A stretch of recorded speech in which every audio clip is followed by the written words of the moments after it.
নাম হল ফারুক আহমদ, পিতার নাম আবদুল্লাহ, গ্রাম রায়গড়। আমি এই কলেজের দিকে আমার আব্বা 10 বছর চাকরি করে গেছেন। উনি যখন আসলেন তখন কিছু কিছু টাকা বেতন পাইতেন। আর তারপর থেকে আজকে 3 বছর যাবৎ আমি আছি, আব্বা মারা যাওয়ার পর থেকে। তারপর থেকে আমি বেতন হলে বছরে 3-4 মাস পাই। কত টাকা পাও? 2000 টাকা 3000 টাকা আমাকে দেওয়া হয়। মানে ঈদের সময় 2000 টাকা দুইও ঈদে পাইতাম। আর রমজান আসার পরে কিছু এখন কতদিন থেকে ভাড়ায় না বকেয়া কত টাকা রয়েছে?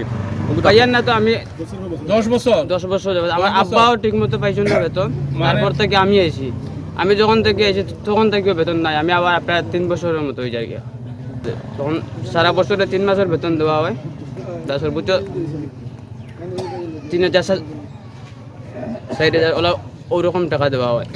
খুঁজিতে এতেও আনা বেতন দেই না খে তোমার টাকাটা খেয়ে আত্মসাৎ করে রাখাই রে এত যদি তুলিয়া এখন ধরো। তো এইটা মনে করলো আপনারা যারা প্রিন্সিপাল স্যার কিতা নাম?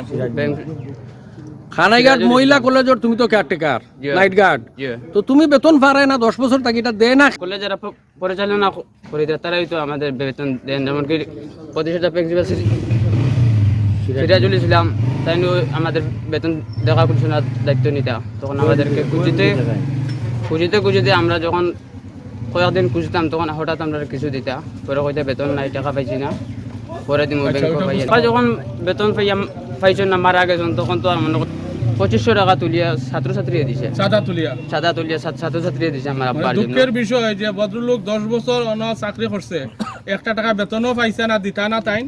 আর তাই ভদ্রলোক যখন অসুস্থ আসলা তখন নাকি শুনতে পারলাম যে ছাত্রছাত্রীরা মাত্র 2500 টাকা না 2500 টাকা তুলিয়া দিয়েছেন, তার কাছে কোনো অনুদান পাওয়া গেছে না। এবং গেলে খালি সি দূর হইতা। কারণ তার তো স্বভাব গরম, চোখ রাঙ্গানি, তার একটা স্বভাব। এই চোখ রাঙ্গানির মাধ্যমে সব যাইতে গিয়া আর স্যারের কাছে খাওয়ার কোনো সুযোগ হইতো না। এইটু আপনার জাতির কাছে তুলে ধরলাম যে যারা নির্যাতন নিপীড়িত, যারা কষ্টের মাধ্যমে রাত্রিবেলা পাড়া দিয়া মশার কামড় খাইয়া বৃষ্টির মধ্যে সাপের উপদ্রবের রক্ষা পাইয়া তারা কত কষ্ট করছেন, তারা বেতনটা পায় না। এটাও আপনার তারা খানাইঘাট বাসার তুলিয়া ধরলাম, আপনার তারা এটারও বিচার করবেন।